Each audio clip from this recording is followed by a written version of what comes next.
Hey guys, it's Matthew, and in this video today I'm going to show you why objections are actually good for you. Okay, now a lot of people, they get to the end of the sales call, they get objections like I need to talk to my partner, I need to think about it, etc, etc, etc, and they shit themselves. Okay, now one of two things can happen when you get an objection, right? You can either see it as, oh my god, this person doesn't want my program, and take it personally. Or you can look at it from the viewpoint of, oh, well, I've obviously done something wrong on the sales call, which is why I've had an objection. Okay. Now, in reality, the root cause of any objection in sales is money. Okay. And the reason that I say that is because if you have conducted a sales call in the correct way, when you get to the end of a sales call, everything should be tied up. The prospect should have the time. They should be able to implement whatever it is that you want to help them with, whether that's fitness coaching, whether that's sales coaching, whatever, right? They should have the time, they should have the means, and logistics should not be an issue, okay? I'm just going to grab a water so I can be hydrated, right? So when you get to the end of a sales call, everything should be taken care of, okay? And the only thing that should be left to establish is just the investment in order for them to get started, right? If you conduct a sales call in the proper way, then when you get to the end of the sales call, there should be a case of they're like, right, okay, cool, I'm ready to go. What do I need to do next? What's the next steps from here, right? Investment, onboarding, etc., etc., okay? But all of that can happen, right? And then you get to the end of a sales call and they give you an objection, right? It's wrapped up in a certain way. It could be, I need to think about it. It could be, I need to ask my partner. It could be, I can't afford it. And there's a cause of that objection, right? There's something that you've done or haven't done previously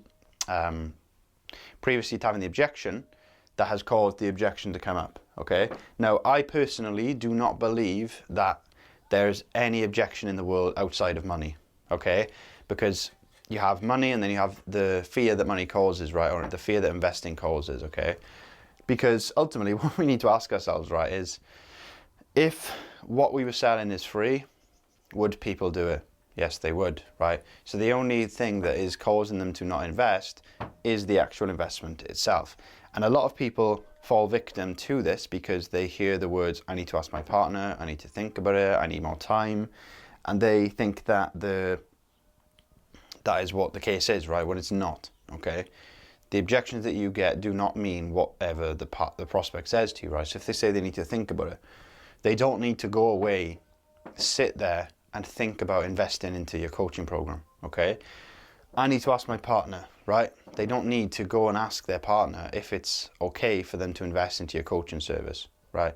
Especially if you're selling B2B, okay?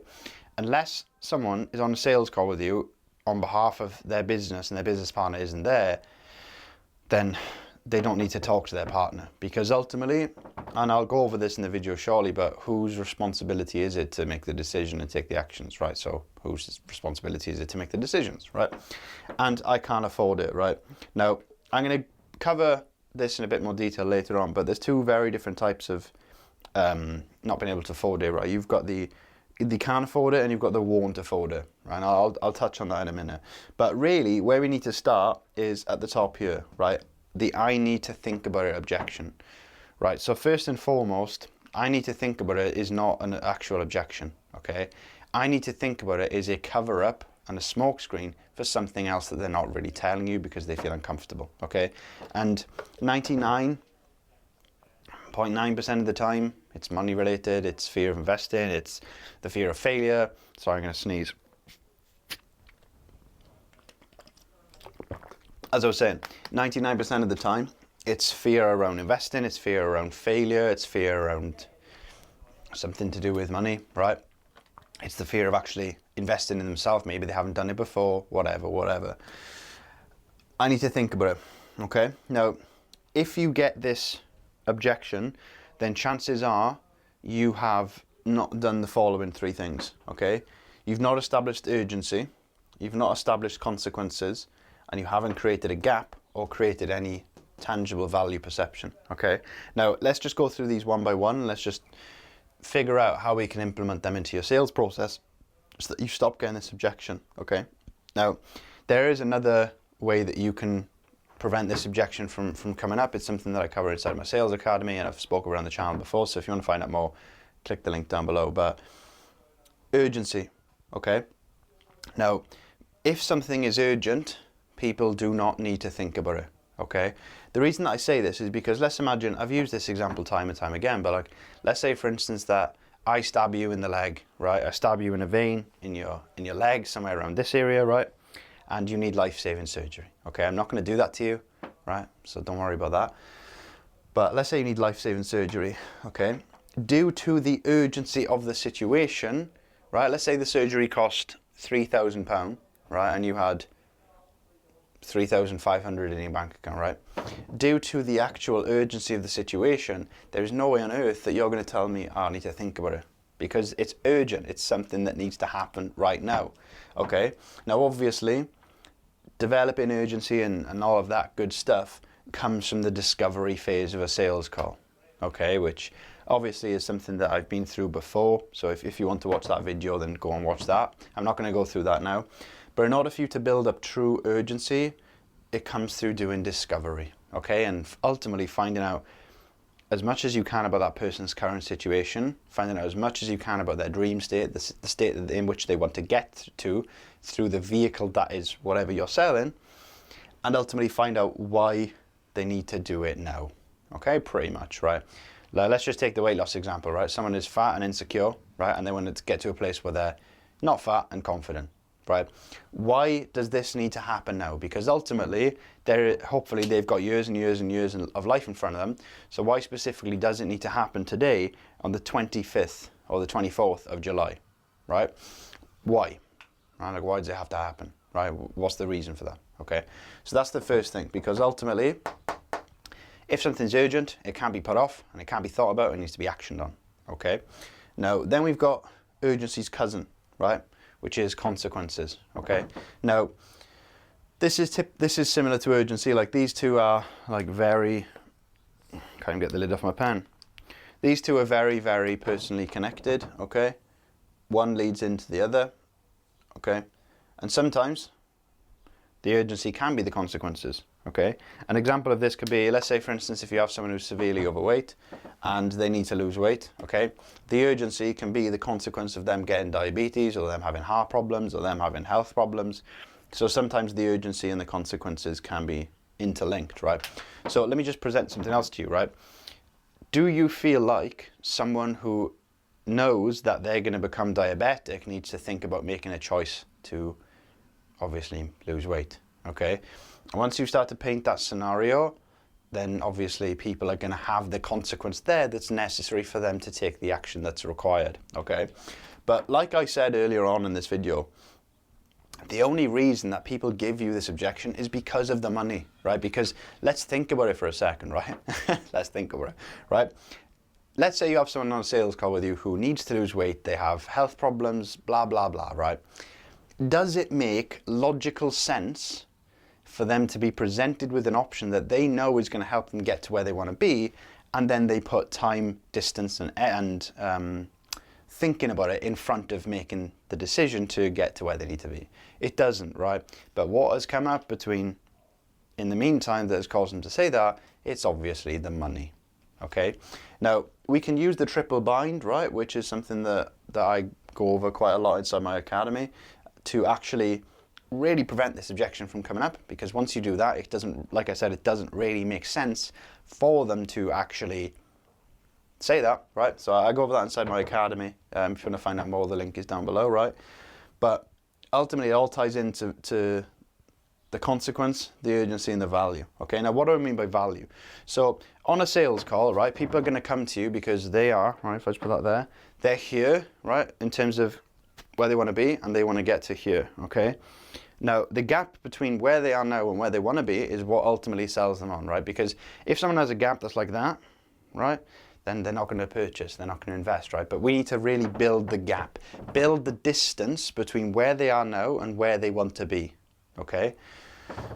If you do not build a gap, then ultimately it's going to get to the end of a sales call and there's going to be no perception of value, okay? There's going to be no perception of how you can actually help that person, and then they're just going to give you ye olde, I need to think about it, okay, which is obviously something that we all want to avoid, right? I mean, whenever I hear this on a sales call, because yes, I still get objections, okay, objections are a natural part of sales. Whenever I get on a sales call and I hear this objection, I instantly know what it is, okay, right? Now, I need to think about it, can be, right, one of three things, all financial related, right? Let me just give you some extra sauce, right? So it's either fear of failure, right? So they're either scared to fail through the program, okay? Then we've got fear of investing, right? Which means that they're worried to invest. Typically, they're worried to invest because they have a fear of failure, that it's not going to work out for them. Because let me ask you this: if you were guaranteed a result, would you be scared to invest? You probably wouldn't, right? Because you know, okay, the results are coming, right? So like, let's say for instance, if I said to you, right, if you give me £20, I'll give you, or you'll get £50 or £60 or £200. You're going to do it because I can guarantee you that you're going to get to where you want to be, right? Does that make sense? I hope it does. They're very, very interlinked, okay? So the reason that people need to think about it is because they have the fear of failure, right? They have the fear of investing, or they're not in enough pain to take action, okay? Now, what you want to do in a sales call is you want to really press where the pain hurts so that they have no qualms about taking action, okay? And ultimately, where does creating that urgency come from? It comes from consequences and it comes from urgency, okay? Because consequences can be urgency and urgency can be consequences, okay? So if you get the I need to think about an objection, right, then chances are you are not doing this, you're not developing urgency, okay? You're not creating consequences, and you're definitely not building up any value perception through building up the gap, okay? And if you do get I need to think about it, then the chances are that the person has a fear of failure, they have a fear of investing, or they don't have a high enough value perception to really value investing in your service anyway, okay? Now, I need to ask my partner, okay? Outside of I need to think about it, this is probably one of the most common objections in sales, okay? Now, I need to ask my partner, it does come from money, right? Like let's just write that down, okay? It can come from the same sources. I need to think about it, right? It could be fear of failure, it could be fear of investing, etc., etc. And when you have the I need to ask my partner on a sales call, the context is really important, because let's say, for instance, that you're selling B2C weight loss, okay? And the person has like a shared bank account. I mean, I close for fitness coaches, so I see this sometimes, but they have shared finances with their partner, right? Of course, it does. That does make logical sense for them to do that, but it's still obviously something that we need to get around. But like, let's just say, for instance, I also close B2B as well, right? So when it comes to male business owners asking their female partner, right, to help them make a decision, does it make logical sense unless their partner is where they want to be? No, it doesn't. Okay, I literally had a sales call yesterday with someone for a B2B offer, and what happened on the call was she told her partner about the call, okay, and the partner told her, oh yeah, just be careful of being sold to, okay, and I asked the person on the other end of the call, like, oh, like, what is it your partner does? And she said, oh, he works like a 9-to-5 job. I say, oh, okay. So he's not a coach, he's not a business owner, he hasn't been where you want to be. Okay. So I said to her, and I said, okay, so, and this was me preventing the partner objection from coming up in the first place. This was before I even told her the investment figure or whatever. And I said to her, I said, well, I mean, if you don't mind sharing this perspective, but does it make sense to take advice from people who aren't where you want to be? And I don't mean this to disrespect your partner, but at the end of the day, you're on this call because you want to go from making 2K to 15K a month, right? Is that correct? Yes, it is. Okay. So would it be fair to let the opinions of other people who necessarily aren't where you want to be impact your decision making? And she said, no, it wouldn't. And then I said, okay, so if you don't mind me asking you, like, whose responsibility is it to show up every single day and put the work in? Would it be yours? Would it be your partner's? Like, whose would it be? And she said, oh, it'd be mine. Okay. So whose responsibility is it to make a decision in this scenario? It's mine. Okay. Now, this is called the responsibility frame, and that's something that you can use to handle a partner objection. Okay. But in terms of why it comes up, okay, it can come up because of money, right? Of course. Now, the reason I went on that tangent is because obviously it coming up is very contextual as to what you sell, right? So like, let's say for instance, if you sell B2C fat loss coaching like I just went over, you can kind of expect that to come up, right? It makes sense for it to come up sometimes, okay? But if you sell B2B, right, you know, a B2B service, right, it doesn't make sense, because what business owner needs to want to ask their partner, right? And if they're asking their partner, right, they are asking for, if I write this down,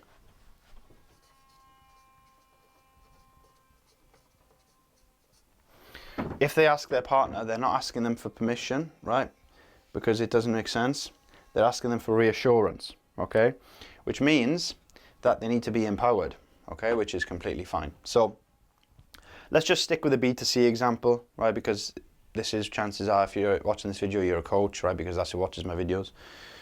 You sell B2C fat loss or fitness coaching, whatever, and someone says that they need to ask their partner, okay? Now, the reason that this has come up is because you have not done the following two things, right? You haven't pre-framed it and you haven't pre-vented it, okay? Which is something I'll touch on in a second. And you haven't used any level of responsibility, okay? Now, what I need to basically get across to you with responsibility is decisions plus actions. Okay, so we need to essentially make people aware that it is their responsibility to make the decision and it is their responsibility to take the actions. Okay, now if you're getting the I need to ask my partner objection on a sales call, it's because you haven't put any responsibility on that person to make decisions and take the actions. Because ultimately, who is in charge of putting in the work every single day, showing up to the gym, etc., in this scenario? Is it yourself or your partner? Yeah, your partner's going to support you. Okay, cool. But whose responsibility is it for you to do that? Okay, it's theirs. Okay, so in this scenario, whose responsibility is it to make the decision that is going to get them closer to where they want to be? And it's mine. Okay, so you haven't put any responsibility on them. Okay, and if you're dealing with males and females, it could be a bit different. I mean, males shouldn't really ask their partner, right? I mean, it doesn't really make sense as a man. And if you get someone on a sales call who says that they want to be like a leader, etc., then it doesn't really make sense for them to be like, oh yeah, I want to be a leader, but oh, let me go ask my partner. It doesn't make sense, okay? It's incongruent with what they want, okay? Now, if the I need to ask my partner comes up, you haven't pre-framed it and you haven't pre-vented it, right? Now, a couple of ways that you can pre-frame or prevent the partner objection from coming up on a sales call, okay? Number one, right, it is to find out if the partner knows that they're on the call, okay? If the partner is really important, right, so if the partner is really significant to that person making a decision, why don't they know that they're on the call? I mean, answer that question for yourself, right? Why does the partner not know that they are on the sales call if they're so significant to making a decision, okay? Now, let me just say this to you, right? Right, so I've got a partner, right, but I don't ask my partner about decisions about doing things, right? I'm a man, I can make my own decisions, I'm intelligent enough to make my own decisions.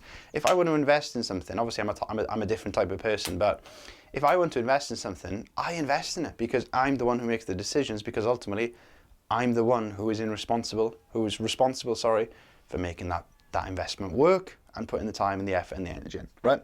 So my partner is not significant at all into me making decisions, right? So if the partner is so significant to them, why doesn't the partner know that they are on the sales call in the first place? Obviously they don't know it's a sales call, but why is the partner not informed that they're on the sales call? Okay, there's going to be a reason for that. The partner either doesn't support them, the partner isn't that involved. If the partner doesn't know that they're on the call in the first place, right, then they're not significant in making the decisions. And if they try to give you this bullshit about asking their partner, you can be like, well, if you don't mind me sharing this with you, if you don't mind me sharing this perspective, but you didn't even know, you didn't even tell your partner that you were on the call. in the first place, right? There's that, whatever. So another way that we can do that is find out, is the partner supportive, right? Is the partner actually supportive in you getting to your goals, right? And these are things that you need to do before you get to the investment part of a sales call, because once you do that, all hell will break loose and they're not going to answer your questions to the best of their ability, and they're just going to say wherever they can to get off the call because they feel uncomfortable, right? So early on in the call, right, when you can do this whenever you're future pacing someone and finding out the impacts of them achieving their goal, right? Say, oh, so like what impact do you feel like that would have on your family? Right, let's say you're saying fat loss. Oh, it would make me much better to be around, etc., etc., etc. Like, oh, okay. I mean, have you told your partner how you feel right now? Obviously, with feeling X, Y, and Z. Repeat back to them. Oh, no, I haven't. Oh, okay. Why not? If they say no, of course. But if they say, yeah, I have. Like, okay, so like, is he supportive in you achieving X, Y, and Z goal? Do you feel like he's going to encourage you, support you, be there for you on your way to you achieving X, Y, Z goal? Yeah, I do. Okay.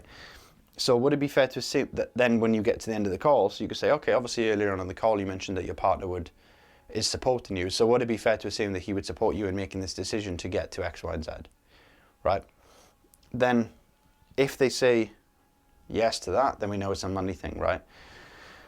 So if the partner objection comes up, then you haven't prevented it from coming up in the first place, because if you find out certain bits of information, you can prevent the partner objection from coming up in the first place. And then if it does come up, you can have the necessary ammunition you need to deal with that objection on a sales call, okay? Because when someone goes away and checks with their partner, right, they're not coming back. They're not going to text you and be like, oh, I spoke to my partner, blah, blah, blah. If they do text you back, it's going to be, I spoke to my partner and it's not happening, right? And ultimately, they're just going to stay stuck, okay? So that's one reason that it comes up. And then the second reason then is no responsibility, okay? Now, just an insight into the partner objection, whenever someone puts something else in front of making a decision, they are giving away responsibility to make a decision, okay? Now, the things that people typically tend to put in front of decisions normally are people, time, and distance, okay? Time and distance is similar, right? But what I mean by that is, let's say, for instance, if someone's been struggling to lose weight for years and they haven't really been making any decisions, etc., and they get to the end of the call and they say, I need to ask my partner, right? What they are doing is they are putting their partner in front of making a hard decision because they cannot make hard decisions, right? Because you've not got, well, firstly, that's a whole other thing in itself, but they're putting someone else in front of making the decision and they're putting responsibility on someone else, okay? Now, we need the prospects to have the responsibility on them, and we need prospects to take responsibility for their own actions, okay? Because ultimately, whose job is it to show up every single day and do what they need to do? Is it yours or your partner's, okay? So who's responsible for actually making the decision for you to start getting towards where you want to be? Is it yours, is it your partner's, or is it God's, right? It's yours, okay? Now, if someone gets to the end of the sales call and they haven't had the responsibility put on them, they are going to feel comfortable enough to give you the horse shit objection of, I need to ask my partner, because you have not put responsibility and the onus of responsibility on them for them to make a decision, okay? So that is why the partner objection comes up. Obviously, the same reasons apply here, right? So the same fear of failure, fear of investing, money comes up, but there's just a couple of added layers to the objection as to why it comes up, right? So basically, if you want to prevent these objections from coming up, you just need to do the opposite of what I've said here. Or you just need to you need to make sure that you do everything I've said here and not do the opposite. Because if the reason it comes up is because you haven't pre-framed. So if you pre-frame, it won't come up. The reason that it comes up is because you haven't put any responsibility on them. So if you put responsibility on them, it won't come up. You haven't developed urgency. So just, if you can see what I've written down on the whiteboard here, just do the opposite of it and you're going to be fine. Okay. Lastly, I can't afford it. Right now, I can't afford it is, it's a bit of a rough one, right? Because it's very contextual. It's very based on the person, right?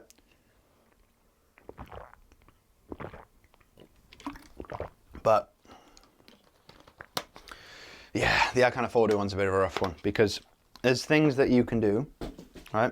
There's things that you can do to prevent this from coming up in the first place, right? The first things first, right? Wow, I'm about to blow your brain out here. Qualify your damn prospects, right? I have unfortunately been on sales calls that other setters have set where the prospect has been 14, 15-year-old, right? Obviously not financially qualified because they're not even old enough to have a job, right? So I'm not saying that you're getting people on sales calls and they're 14, 15 years old. You're probably not, right? Hopefully. If you watch this channel, you shouldn't be. But you need to firstly qualify prospects, right? Now the qualification stage breaks down into 3 phases, right? Value, time and money. Because ultimately if you don't value it, you won't put the time into it.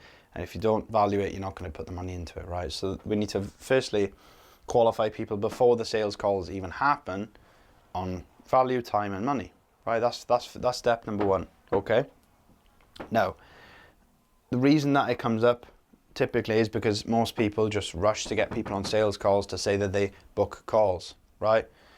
There is no point in booking a sales call with someone that cannot afford it, right? And you might book less sales calls by qualifying people, but at the end of the day, would you rather spend less time on calls and close more, or more time on calls with nightmare prospects who are going to give you objections, right?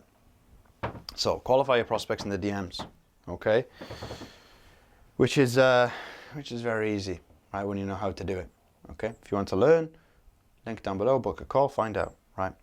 So we can do that, okay? So you can qualify people. Now qualification can happen in a number of different ways outside of the DMs. You can do it through a form, a pre-call form, pre-call questions. If you just literally look, if you click the link down below and you click the link to book a call with me, you're going to see that there are going to be some questions on that link that will qualify you or disqualify you, okay? So if you want to check out and actually see what that looks like, then obviously just look at the link in the description so you can check that out for yourself. If you want to book a call, go for it. So the reason that doesn't come up is firstly because we need to qualify prospects in the DMs, right? Now I didn't want to write this again, right? I didn't want to write value again because we've already written it once, but there's a very big difference on a sales call between can't afford it and won't afford it. Okay, now I did a video on last week about money mindset, right, where I told you the story of my first business mentorship that I ever invested in, where I couldn't afford it. I had to get into debt to someone else to afford it. Technically, I couldn't afford it, but I found a way to afford it. Okay, and I've seen this before in sales, right, where someone has literally took out a loan to invest into something that I was, selling. Obviously, I don't encourage that, of course, but some people will go to extreme lengths to be able to get something that they need, right? It's like if you needed life-saving surgery and it was 50 grand, you'd find any way that you can to get 50k, right? Presuming you don't have 50k liquid to just spend on things, right? Hopefully you do. Right? Hopefully you do, because that means I'm doing a good job and helping you, right? Anyway, there's a big difference between can't and won't. Can't, I don't believe in this, right? I don't believe in the people who can't afford things. I really believe that if you put your mind to it, you can afford anything. It just comes down to how much you want it and how good you are at actually making people understand how much they need something, right? Anyway, so let's just assume that someone cannot afford, right? That let's say they have £5, right, and they can't afford to invest anything into you. It's because of qualification, right? Because of DM qualification, because of sales call qualification. You can typically know in the first 10 minutes of a sales call if someone's got the money to invest in something. And you can tell a lot by the way that someone speaks. And you can judge that if they're qualified based off how they speak, their language, the words they use, the level of detail they open up with, etc., etc. I've done a shit ton of videos on that in the past. Anyway, moving on to won't. Right then, okay. So, won't afford it, or won't want to be able to afford it, right? That's where we're going with this, right? So this ultimately comes from not building up a gap and not building up value perception, okay? Now what this essentially, where you go wrong with this is in the discovery. Every question you ask is surface level, right? About their current situation, so you're not creating more pain and putting them into a deeper position of pain. I mean that in a nice way. And on the flip side, your future pacing and your dream state questioning isn't strong enough, right? Because I'll just tell you an example, right, of someone I had on a sales call the other day. So it was a business mentorship offer, right? It's I'm not going to say how much it is, but the person who I was on a call with wanted to be able to provide for their family, to live a life of not looking over their shoulder when it comes to money, to be able to take their family on holidays, to be able to provide for their parents, to be able to provide for their partner's parents. And right now they were stuck in a position where they were living month to month. They had to look at their spending very, very carefully, and they just couldn't break out of being in a shit financial position, right? So I painted a very vivid picture of where that person is right now, and I got them to paint a very vivid picture of where they wanted to be, right? So the gap between them being where they are now and them where they wanted to be was so large that they were like, shit, I need to act, because if I don't act, I'm never going to close that gap, right? Which means I'm always going to be in the same position, right? You basically want people to be in a position where they're so uncomfortable with where they are now, they want to take the action to be able to get comfortable with where they want to be, right? Which is one of the power of sales calls, okay? Now, if you go onto my channel, you are going to see me literally do a sales call and prevent all of this from coming up, okay? So with this in mind, like with the fact that you know why objections are good, how they give you feedback, and how they ultimately get you better at sales, I want you to go and watch an example of how I prevent all of these objections from coming up in the first place, so that you can really solidify yourself on sales calls, close more deals, collect more cash, and just enjoy life. So yeah, watch that video next, and I'll see you soon.